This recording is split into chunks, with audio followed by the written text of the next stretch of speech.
Saludos amigos, bienvenidos una vez más. Hoy vamos a tener un enfoque mayormente hacia el área económica, aunque no todo el programa va a ser sobre ese tema, pero vamos a tener mayor incidencia en esa área. También en el programa de hoy estaremos felicitando y hablando de quién pagará el saneamiento acuífero en Bávaro y Punta Cana, de los resultados parciales del Congreso Pedagógico de la ADP, de cuánto debe usted en dólares, del margen de intermediación de los bancos, de qué pasaría si tenemos que vender bonos ahora, del nuevo protagonismo del DNI, del caso de Hugo y Jochi y de varios temas más. Así que comencemos.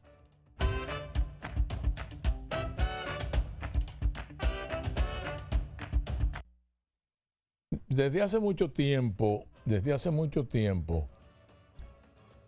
varios son los expertos que han venido advirtiendo sobre la penetración de salinidad,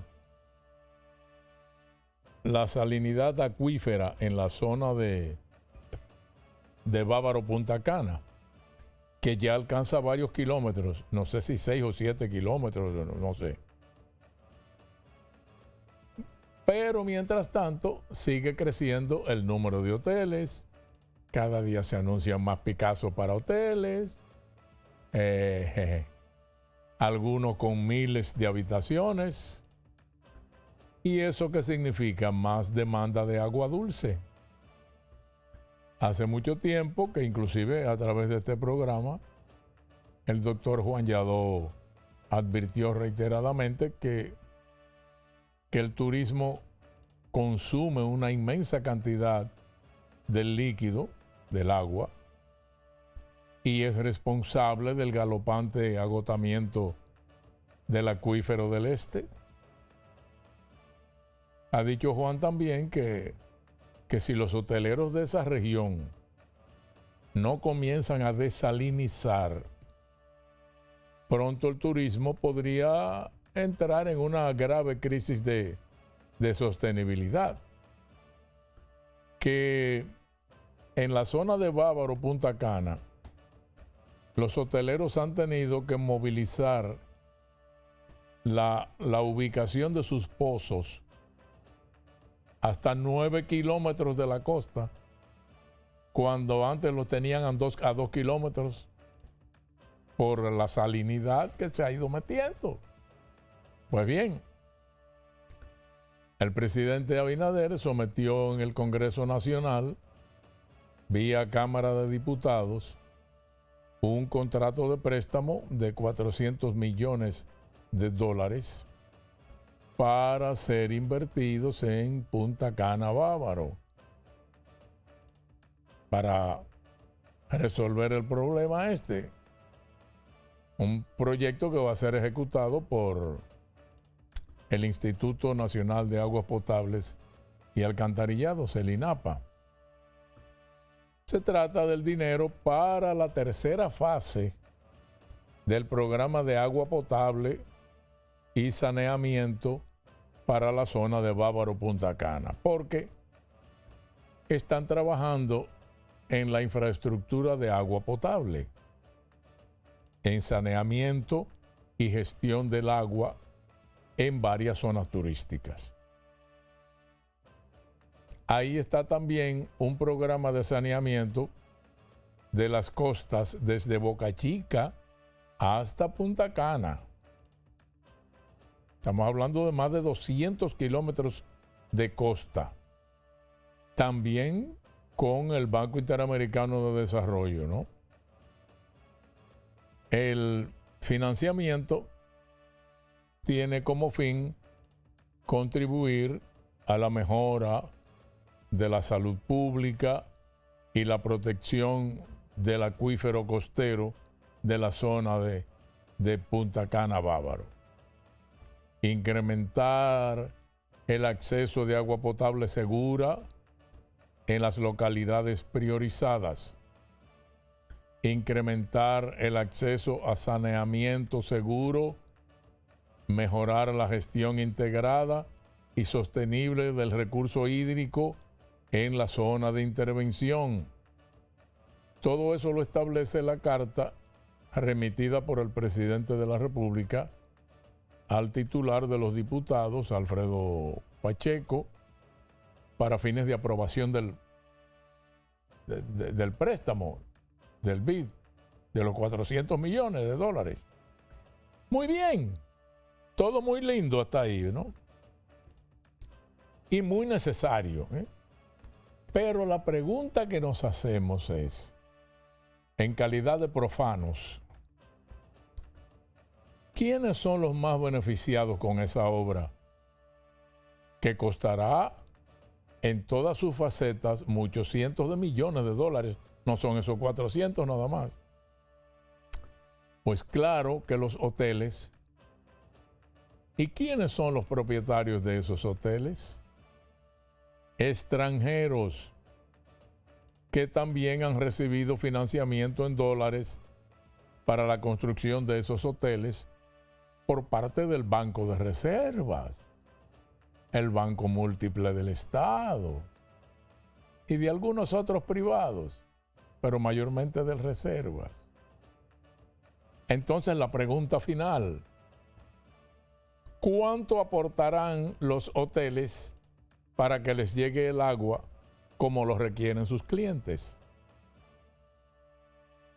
Porque por algún lado, digo, yo no vi por lado alguno en la documentación publicada decir que los hoteleros van a aportar un chele para eso. Si acaso están aportando, pues entonces ok, aplausos. Pero si no están poniendo nada, entonces somos soberbios idiotas, poniéndole el filete en la boquita y moviéndole la quijada para que no pasen trabajo masticando. En un momento comenzamos con las felicitaciones.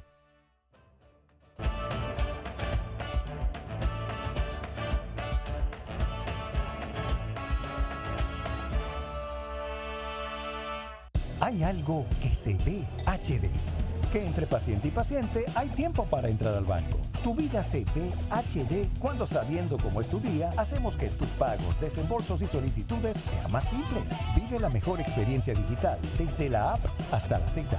El futuro que quieres se ve mucho mejor cuando... Tengan buen día. Ay, disculpa. Un nuevo diseño.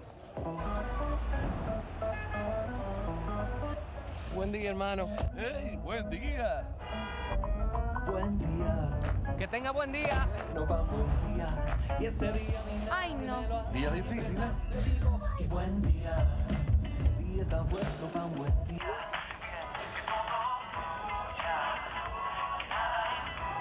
Ay, perdón. No, no te preocupes, está bien. Amor, qué buen día tuve hoy. Tan bueno como el mío. Los buenos días los hacemos todos. Café Santo Domingo, 80 años haciendo los buenos días de los dominicanos. Buen día.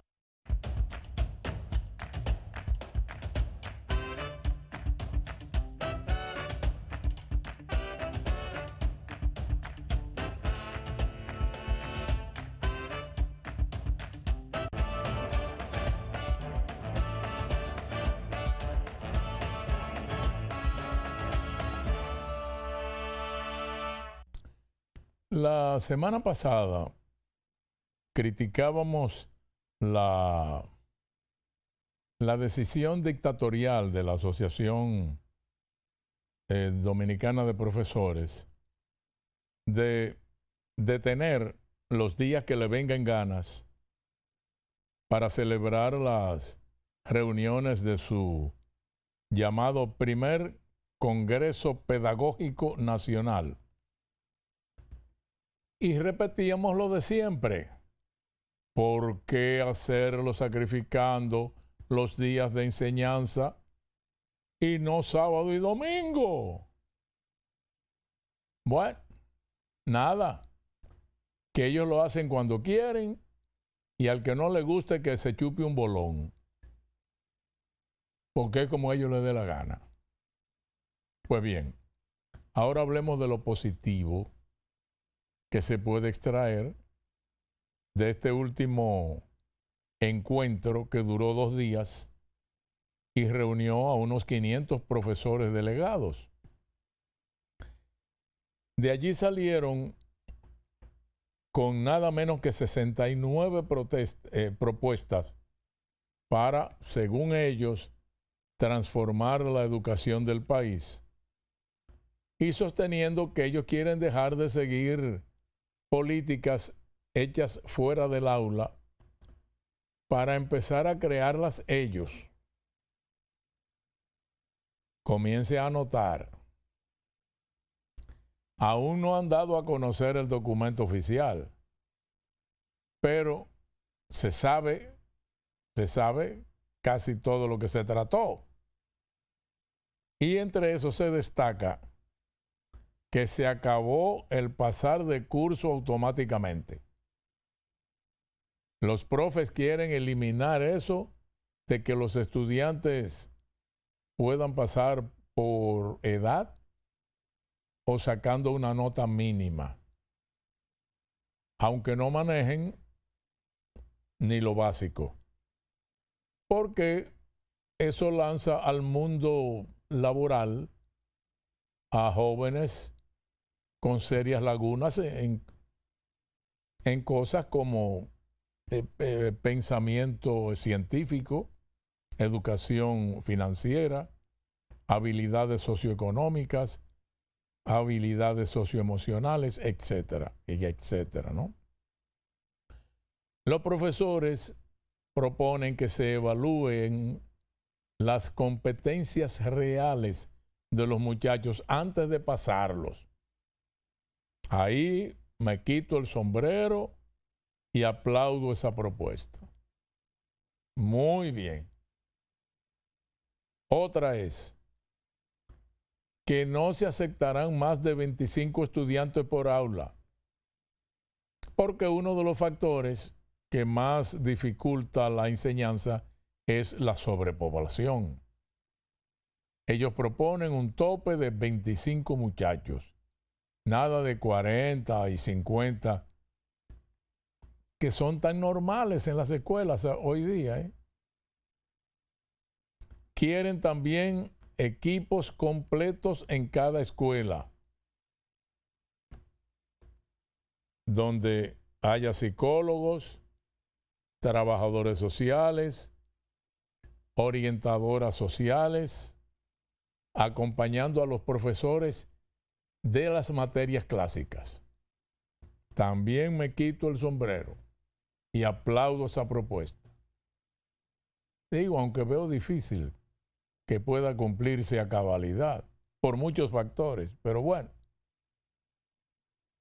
Y aquí viene ahora los cuartos, porque eso no podía faltar. Los profesores piden transparencia sobre el uso del 4% del PIB para la educación.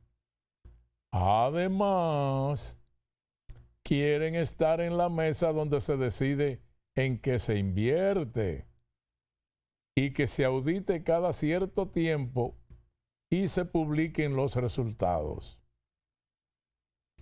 A mí me gustaría haber visto la cara del señor ministro de Educación cuando escuchó eso, si es que todavía estaba presente en el evento, porque ese sí que es un hueso duro de masticar esa propuesta. Y bueno, solo he mencionado algunos de los muchos puntos que ya veremos cómo se mastican sin que rompan los dientes.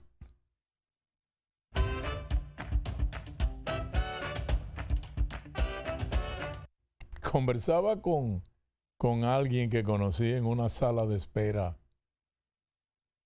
de un lugar. Una persona que me evidenció no tener mucha capacidad de razonamiento, quizá por factores de educación.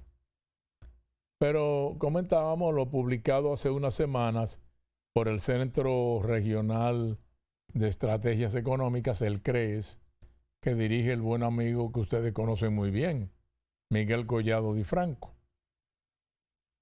Y le decía que movía a preocupación el que nuestro endeudamiento crece más que el Producto Interno Bruto y que eso significa sencillamente que hemos estado financiando parte del crecimiento económico agarrados al endeudamiento. Porque en los últimos 20 años el PIB, el Producto Interno Bruto, ha crecido en promedio 6.8%. Y la deuda pública consolidada lo ha hecho a un ritmo de 9.7, 6.8 versus 9.7.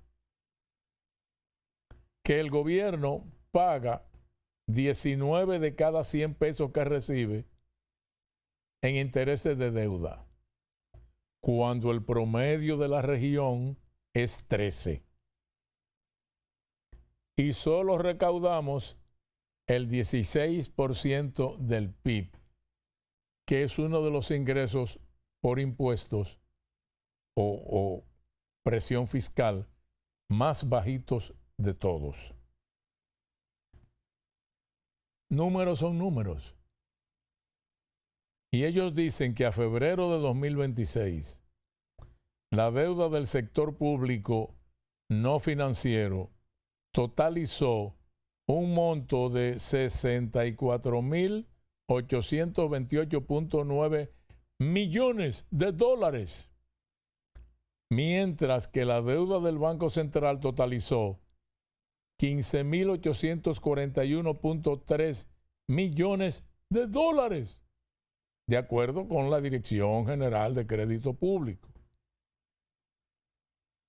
que simplemente hicieron una sumita de una cosa y la otra para que viera que a febrero de 2026 la deuda pública consolidada alcanzó los 80.670.2 millones.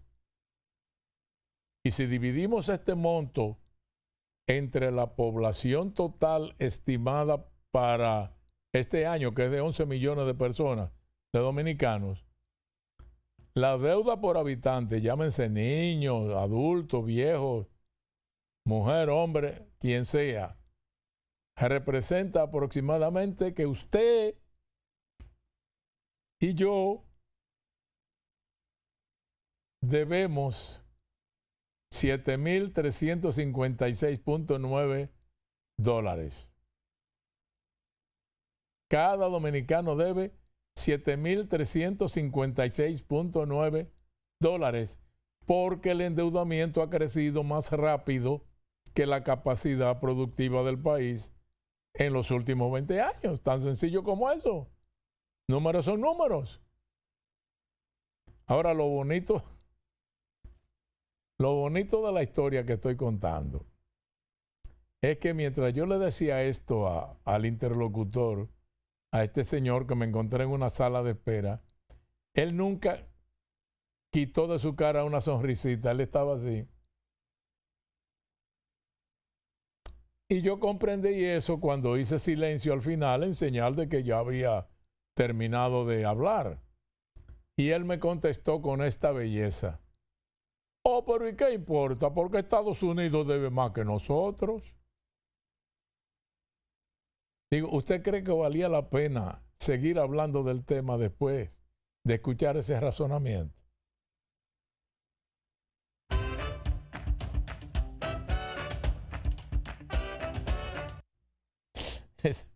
Escuché una llamada telefónica que hicieron a un programa de esos interactivos de un supuesto pequeño empresario que se estaba quejando de los altos márgenes de intermediación que poseen los bancos. Es decir, la diferencia entre el porcentaje que pagan por depósitos en ahorros los bancos y lo que cobran de interés por los préstamos. Y justamente yo había leído en otra publicación de CREES que en los primeros meses del 2026 las tasas de interés promedio ponderadas de los bancos múltiples en República Dominicana muestran una tendencia a la baja respecto a 2025. En marzo, la tasa activa, la que se cobra por los préstamos, se ubicó en 13.3%, mientras que la pasiva, que es la que se paga por los depósitos, la que el banco paga por los depósitos, fue de 6.3%. Ahí está la queja del que llamó, porque esto implica un margen de intermediación cercano a 7 puntos porcentuales, que es superior al registrado en marzo de 2024 y 2025. Entonces, añádale a esto que la inflación general cerró febrero con 4.67% interanual y a la subyacente, la que excluye los bienes más volátiles, en 4.76%, ambas cerca del límite superior del rango meta del Banco Central. A todo lo anterior se suma un entorno internacional marcado por tensiones geopolíticas y presiones sobre los precios energéticos. Entonces, en este escenario, la política monetaria debería ser prudente, como afirma CREES.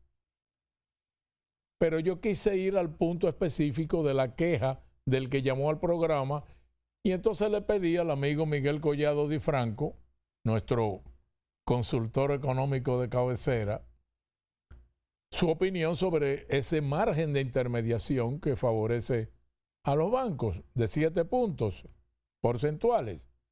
Y Miguel me contestó de esta manera. Hola Freddy, ¿cómo estás? Bueno, a la persona que escuchaste, no sé si se refería efectivamente al margen de intermediación o su queja provenía de que quisiera que las tasas de interés activas, o sea, las de préstamos, fueran más bajas. Hay que entender que el margen de intermediación es la diferencia entre la tasa activa, reitero, la de préstamos, menos la tasa pasiva, que es la de ahorro. Entonces, bueno, hay que tener en cuenta diferentes factores. Primero, cuál es la política o la tasa de política monetaria que puede fijar el Banco Central, que es la tasa de referencia. ¿Cuáles son los niveles de inflación? Bueno, primero, obviamente, mientras más alto baja la tasa de referencia, la tasa de política monetaria, pues por ahí andarán las demás tasas. ¿Cuál es el nivel de inflación? Todo el mundo, si no lo hace, debería hacer los cálculos de las tasas en términos reales, es decir, descontando por la inflación. Y bueno, con una inflación rondando el 5% y el promedio ponderado de las tasas, según el Banco Central, anda en 6 y pico, 7%, pues obviamente es muy poco lo que alguien gana en términos reales cuando deposita, pero también los bancos lo toman en cuenta cuando prestan, porque están descontando la inflación, pero no solamente descuentan la inflación, descuentan en una economía que tiene ya varios años teniendo que ser estimulada para que las cifras del PIB puedan dar un número cercano al que proyectaban las autoridades y en años como el 24, como el 23 o como el 25, se quedaron muy cortas, según las autoridades, apenas por encima del 2% en esos 2 años, pues obviamente las ganancias, que bueno, es un negocio el de la banca, pues no se puede maximizar en el sentido de que corren el riesgo de que sus préstamos pues no puedan ser pagados por los que los toman. Vimos como el año pasado hubo un incremento en la morosidad, que era noticia en los periódicos. Ahora hemos visto en meses recientes que empieza a reducirse la morosidad. Bueno, habrán diferentes factores, pero definitivamente uno es el ingreso que tengan las personas. Entonces, esos son factores, eso que mencioné, que inciden sobre la tasa activa. Entonces, una serie de factores. Y por último, en un país donde tú tienes poco ahorro, definitivamente, porque los ingresos no son muy altos, entonces tienes lo que se llama fondos prestables, no crecen al ritmo que lo hacen en otras economías, pues obviamente las tasas de los ahorros pues no bajan, en el sentido que lo harían donde hay más fondos prestables, y eso incide para mantener el margen, las ganancias, en la tasa de préstamos también. O sea que es innumerables factores. Sí, quisiera todo el mundo tasas más bajas, sería lo ideal, pero no siempre es posible. Gracias, Miguel.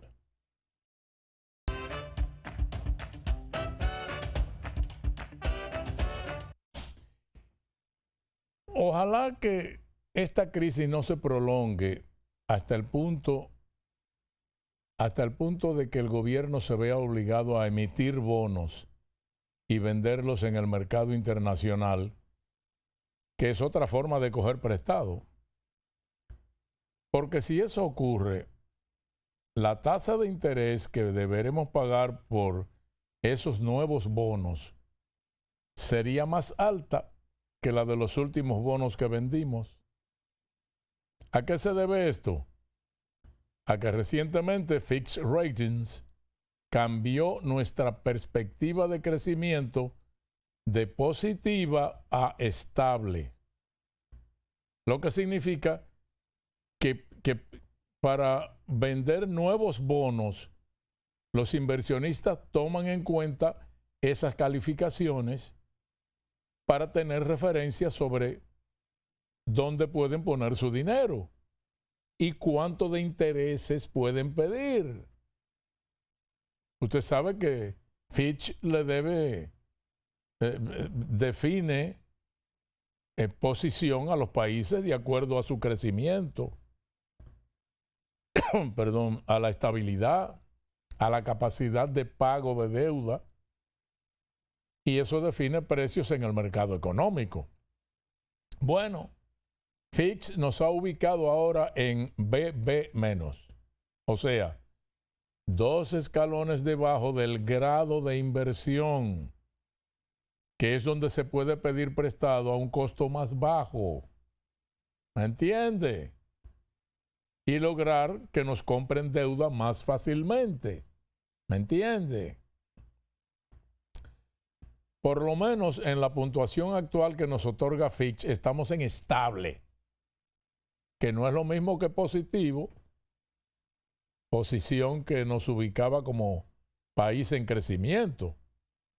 Pero bueno, en estable no es que estemos en Cuenca, ni que no podamos pagar, pero tendremos que pagar más caro. Y los inversionistas nos van a ver con más cautela. Tenga esto en cuenta porque para sostener el plan que tiene el gobierno para impedir que se dispare la famosa canasta familiar y los combustibles, los abonos y demás cositas, es probable que tengamos que salir al mercado con una batea cargada de bonos, a pesar de que dice Magín que la rebaja de Fitch fue por cautela, que no es una desmejora del perfil crediticio del país. Seguimos.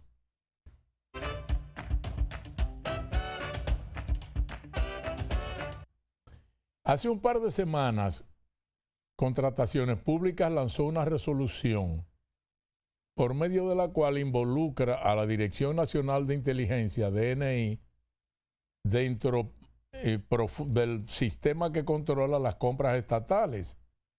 Y eso ha causado revuelo en muchos sectores. O sea, ¿qué busca ese involucramiento? Se dijo que básicamente busca cuidar los sistemas de compras de hackeos o proveedores extranjeros y reforzar los controles anticorrupción en las compras. Para eso va a estar obligando a las instituciones a tomar acciones como cifrar la información de sus compras y a reportar hackeos y ataques cibernéticos. La DNI asume protagonismo en esto ahora por dos vías. Primero, para las compras normales. Contrataciones, debe implementar un sistema que identifique si hay personas expuestas políticamente entre los oferentes. También quiénes son los dueños reales de las empresas que licitan y si hay conexiones con paraísos fiscales. Tendrían que compartir esos análisis con la DNI periódicamente para que esté al tanto de quién le está vendiendo al Estado.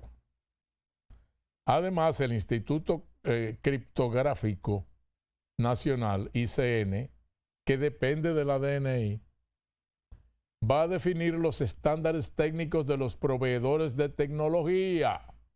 Bueno.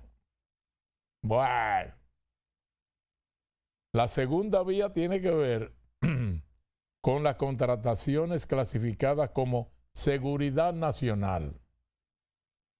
Ahí entran las compras de defensa, de inteligencia, de infraestructura crítica, sistemas estratégicos y todo lo que pueda poner en riesgo la soberanía o la seguridad nacional. La DNI tendrá que validar cuáles son esas compras y el Instituto Criptográfico certificar a los proveedores. Ahora explíqueme usted, ¿quién decide qué es de seguridad nacional? La institución que compra es la que define si considera que es de seguridad nacional. Y la DNI lo aprueba. No hay intervención de un juez ni de una entidad independiente. Y lo otro es lo del registro de proveedores tecnológicos de confianza, que es una lista de empresas autorizadas a venderle tecnología sensible al Estado. Y es el Instituto Criptográfico Nacional, que es un órgano de inteligencia, quien decide quién entra en esa lista.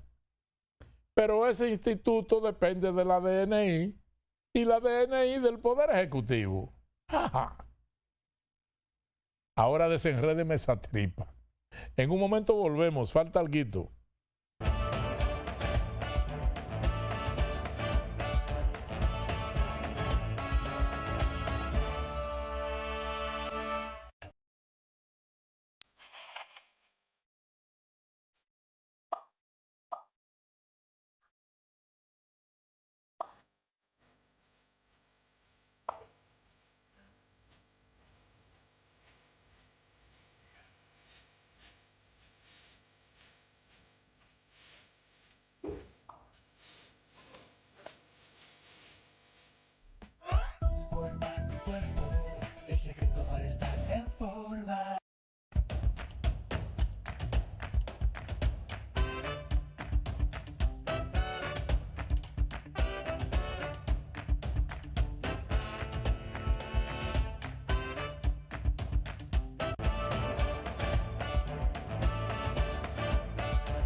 Después de lo que ocurrió el viernes antepasado en la audiencia preliminar que se sigue en el caso Camaleón, donde Hugo Veras y Jochi Gómez, entre otros, están acusados de corrupción para darle a Transcor Latam el contrato de manejo de los semáforos de la capital, se estaba esperando ansiosamente lo que ocurriría en la sesión de este viernes pasado.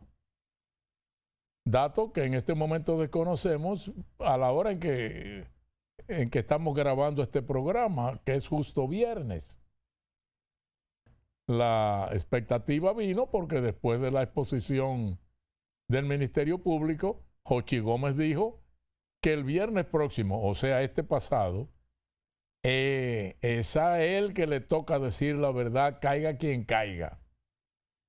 Fue una calenturienta reacción después de escuchar al fiscal leer unas conversaciones por WhatsApp entre Hugo y Jochi, que dan a entender que ya la cosa estaba amarrada desde antes de que cerrara la licitación. Son mensajes de marzo y abril del 2023, cuando el proceso estaba abierto.